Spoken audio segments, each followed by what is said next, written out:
मैं आप सबको प्रणाम करता हूं। एक को प्रणाम करता हूं। जब मैं पार्टी का काम कर रहा था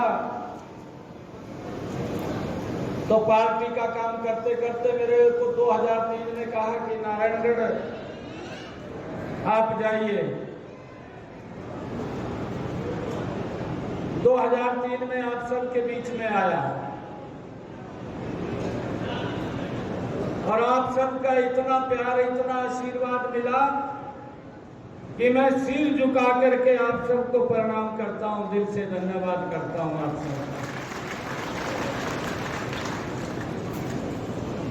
जिनको कमल का फूल दे करके आप लोगों के बीच में आपका आशीर्वाद लेने के लिए भेजा है, ऐसी हमारी बहन बंतो कटारिया जी, हमारे आदरणीय रतनलाल कटारिया जी की धर्मपत्नी, जो लगातार आप लोगों की आवाज को लोकसभा में बहुत ही बुलंद तरीके से वो रखते थे। आदरणीय प्रधानमंत्री जी ने अब कहा कि उनकी आवाज को और आगे बढ़ाने के लिए बंतो कटारिया जी को लोकसभा के अंदर लेकर के आना है और आज आप सबका आशीर्वाद लेने के लिए आप सबके बीच में आई हैं।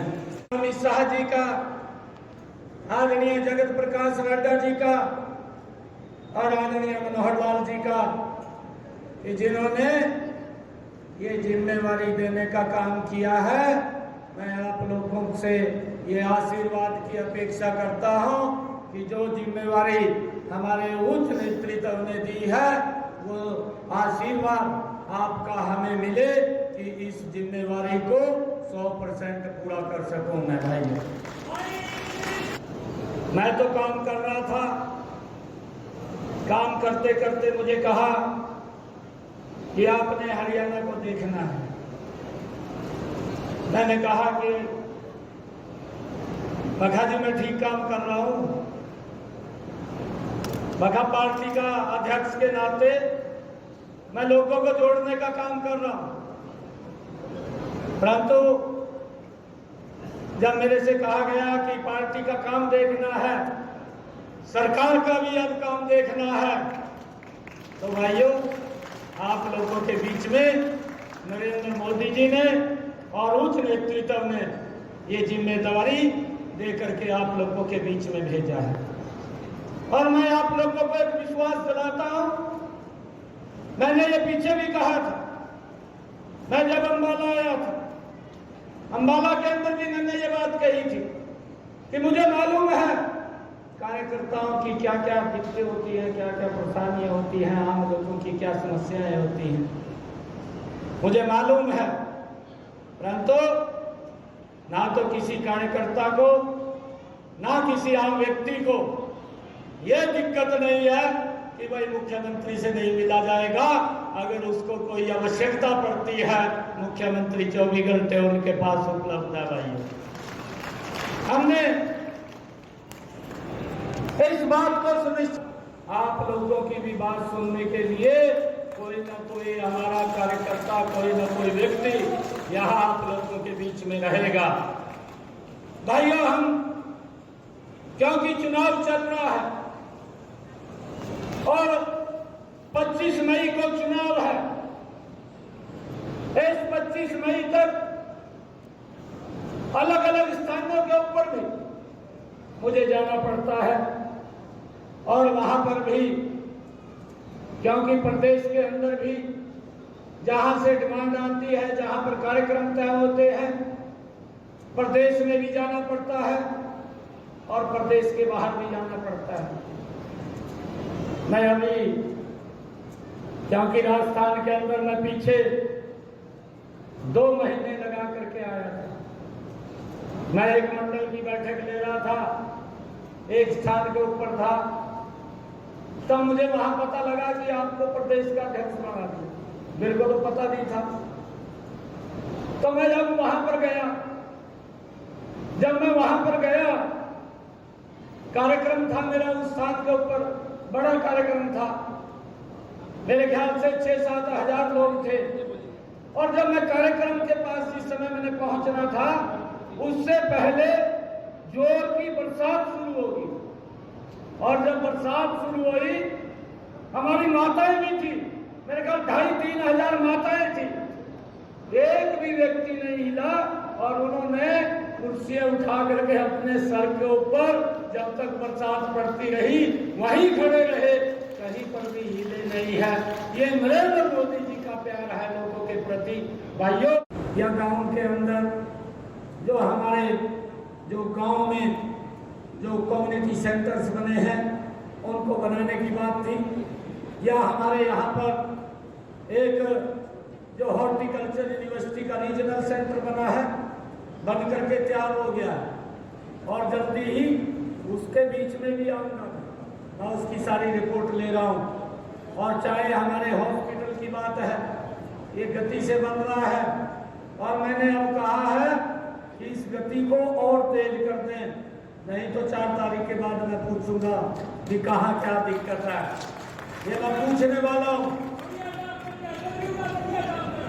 सारे कुछ आ जाएंगे कृष्ण जी, आप चिंता मत करिए। मैंने कहा है कि जो भी इस क्षेत्र के लिए आवश्यकताएं होंगी, उन आवश्यकताओं को पूरा करना वो मेरी जिम्मेवारी है और वो मेरे ध्यान में भी है कि यहाँ पर कौन कौन सी समस्याएं हैं। भाइयों, चाहे यहाँ नदियों के पुल की बात थी, हमने उनको भी बनवाने का काम किया है, और चाहे और भी कोई कार्य ऐसा होगा जो हमारे इस क्षेत्र के लिए लाभदायक होगा, आप लोग अगर बताएंगे उस काम को पूरा करना भी वो हमारी जिम्मेवारी है। भाई, उस काम को पूरा करेंगे। और आप लोगों से एक बात मैं कहता हूँ, पहले भी आप लोगों को मिलता था, अगर मैं यहाँ से कुरुक्षेत्र गया तब भी मैं हर रोज आकर के दूसरे तीसरे दिन यहाँ गांव के अंदर लोगों को मिलता था, उनकी बात सुनता था। किसी को भी मैंने ये नहीं है कि उसकी बात को नहीं सुना। और आज भी, क्योंकि आज काम थोड़ा ज्यादा हो गया, अब इलेक्शन भी चल रहा है, अब जिम्मेवारी भी क्योंकि पूरे प्रदेश की है, उस प्रदेश के नाते आप लोग कभी भी सीएम हाउस के अंदर आएंगे, वो सीएम हाउस आपके लिए 24 घंटे खुला है। कभी भी आप लोगों को ये पूछने की आवश्यकता नहीं है कि हमने किसी को पूछ करके अंदर जाना है।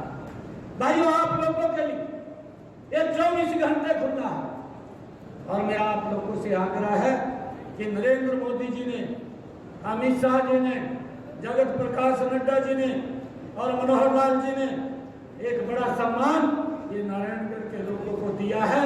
मेरा आप लोगों से आग्रह है कि 25 तारीख को जब यहाँ वोट डले, एक तरफा कमल के फूल का बटन दबा करके बंतो कटारिया जी को नरेंद्र मोदी जी के पास भेजने का काम हम नारायणगढ़ के सभी लोग करेंगे। भाई, हमने जो फैसला किया था वो ठीक फैसला किया था। भाइयों, मैं आप लोगों से कहना चाहता हूँ कि इतने लगातार काम भी हुए हैं, आगे भी हम इन कामों को करने का बड़ी गति से कार्य करेंगे। नरेंद्र मोदी जी ने पहली बार भाइयों गरीब की चिंता की है, उन तक योजनाबद्ध तरीके से लाभ पहुंचाने का काम ये हमारी सरकार ने किया है।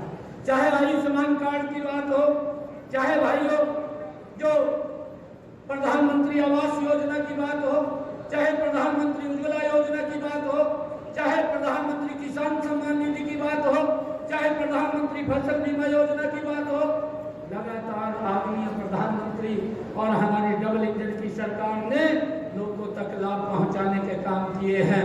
और भाइयों, इन कामों को जो नरेंद्र मोदी जी ने एक विजन लिया है कि इस भारत को हमने 2047 तक एक विकसित राष्ट्र बनाना है, और उस विकसित राष्ट्र के अंदर हम सब की बड़ी भूमिका रहने वाली है। और इस विकसित राष्ट्र बनाने में एक एक वोट कमल के बटन का दबाएंगे, बंतो कटारिया जी को दिल्ली में पहुंचाएंगे। मैं आप लोगों को विश्वास दिलाता हूं कि ये भारत ये विकसित राष्ट्र बनेगा और दुनिया का सिरमौर ये भारत बनेगा। भाइयों, हम 24 घंटे आप लोगों के साथ हैं। ये सरकार ने लगातार हमारी संस्कृति का संरक्षण करते हुए, चाहे केदार बाबा के जीर्णोद्धार की बात हो, चाहे काशी विश्वनाथ कॉरिडोर बनाने की बात हो, चाहे सोमनाथ के जीर्णोद्धार की बात हो, चाहे उज्जैन के अंदर महाकालेश्वर के कॉरिडोर बनाने की बात हो, और चाहे हमारे कुरुक्षेत्र के अंदर जहां भगवान श्री कृष्ण ने गीता का संदेश दिया उसके जीर्णोद्धार की बात हो, चाहे भाइयों गुरु नानक देव जी के प्रकाश पर्व जो पाकिस्तान के अंदर चला गया था, कोई और व्यक्ति सोच भी नहीं सकता था। अगर कोई व्यक्ति सोच सकता है तो नरेंद्र मोदी है। भाइयों करतारपुर कॉरिडोर बना करके गुरु नानक देव जी के प्रकाश पर्व स्थान तक वो रास्ता बनाने का काम भी वो नरेंद्र मोदी की सरकार ने भाइयों इन्हीं 10 वर्षों के अंदर किया है। जो समस्याओं का भाइयों मेरी आप लोगों से अपील है, जब ऐसा व्यक्तित्व, ऐसा नेता जो दिन रात इस देश में है, कोई सोच भी नहीं सकता कि मुझे मुख्यमंत्री बना करके हरियाणा की जिम्मेवारी दे देंगे। मैं बना दिया भाइयों, वो आज भी मैं भारतीय जनता पार्टी का अध्यक्ष भी हूँ और प्रदेश का मुखिया भी हूँ। ये भारतीय जनता पार्टी का ही प्यार है भाइयों। मैं इसीलिए बोलता हूँ, मैं कार्यकर्ताओं को भी बोलता हूँ कि आप काम करिए, आपको देखने वाले बहुत लोग हैं।